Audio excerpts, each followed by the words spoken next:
এই রানা, এই আজকের পর থেকে এই দোকান আর তুই খুলতে পারবি না। এই দোকান আমি খুলবো। আমি দোকানদারি করতে পারবো না কেন? আমি তো 5 বছর ধরে ঠিকই ভাড়া দিয়ে যাচ্ছি। 5 বছর ধরে ভাড়া দিয়ে যাচ্ছিস? তুই কারে ভাড়া দিচ্ছিস? তুই কি সব ভুলে গেছিস? এই দোকানটা কার তোর কি মনে নেই? ঠিক আছে, তাহলে যার দোকান তারে ডেকে নিয়ে আসি। আরে যা যা, যার দোকান তারে ডেকে নিয়ে যা, দেখি কিটা আসে।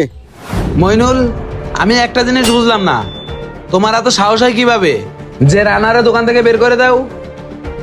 এই দোকান তো শালমের। আমি যতটুকু জানি শালমরেও প্রত্যেক মাসে ভাড়া দেয়। ও তো শালমের দোকান চালাচ্ছে, তা তোমার সমস্যা? ভাই আমার কোনো সমস্যা না, আপনি অনেক কিছুই জানেন না। জানেন না মানে? এই বিয়াদবের বাচ্চা, মুখি মুখি তর্ক করতেছিস কেন? কি জানি না আমি? 5 বছর আগে শাহ আলম আমার দোকান থেকে বের করে দিয়েছে ভাই। এই দোকানের মালিক আমরা। আমার আব্বার নামে এই দোকানের কাগজপাতি সব আছে ভাই, আপনি চাইলে আমি ডকুমেন্ট দেখাতে পারবো। দোকান তোর বাপের নামে করা? দোকান তোর, আবার শালমে 5 বছর ধরে দোকান ভাড়া নেয়। বিষয়টা কি? আমি তো কিছুই বুঝলাম না। বিষয়টা একটু খুলে বলতো শুনি। তাহলে ভাই শোনেন কাহিনী।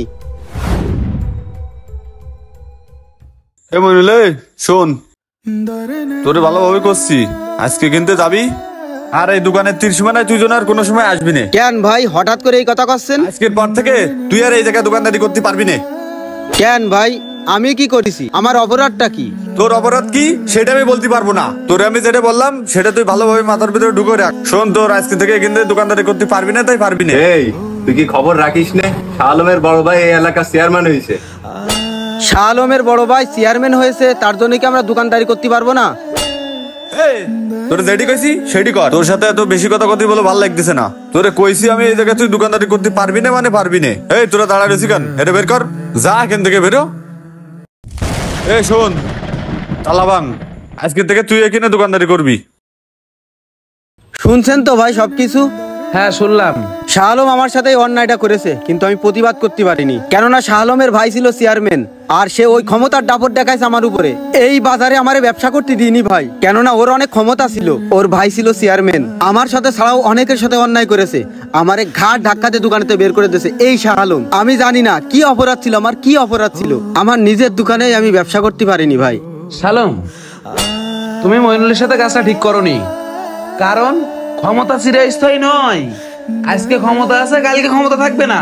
এখন যদি মইনুল ইচ্ছা করে তাহলে তোমার এই গ্রাম ছাড়া করতে পারে, কিন্তু ও কিন্তু সেই কাজটা করেনি, কারণ ও তোমার মতো বিয়াদব না। তুমি ক্ষমতা পাইছো, তুমি মনে করছো কি না পেয়ে গেছো, কিন্তু তুমি কি এটা ভাবোনি যে ক্ষমতা চিরস্থায়ী নয়?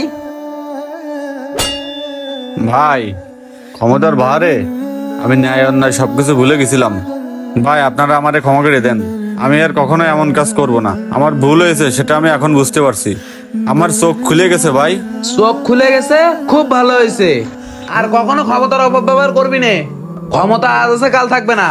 তাই তোরে বলি শোন, এই 5 বছর ধরে দোকানের ভাড়া যা খাইছিস সব টাকা তুই মইনুলে ব্যাগ দিবি, আর মইনুলের যা যা ক্ষতিপূরণ হয়েছে সব ক্ষতিপূরণ মইনুলে দিবি, ঠিক আছে?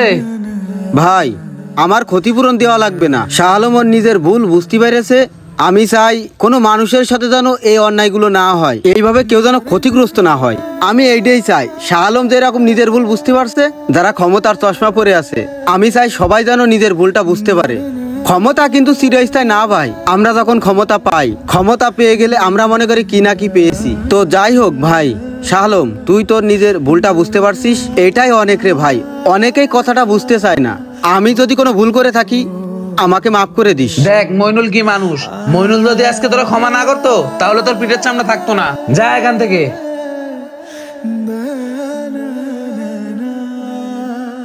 মইনুল তাহলে তুই দোকান খোল, আমি গেলাম। হ্যাঁ, কখনো কারো হক মেরে খাবেন না, কারোর উপর জুলুম করবেন না। মনে রাখবেন কখনো ক্ষমতার অপব্যবহার করবেন না, নতুবা বিচারের দিনে জাহান্নামই হবে আপনার একমাত্র স্থান। ক্ষমতা কখনো চিরস্থায়ী নয়, একমাত্র মহান আল্লাহ পাকের ক্ষমতাই চিরস্থায়ী। তাই আসুন আমরা সবাই সবার জায়গা থেকে সঠিকটা বোঝার চেষ্টা করি।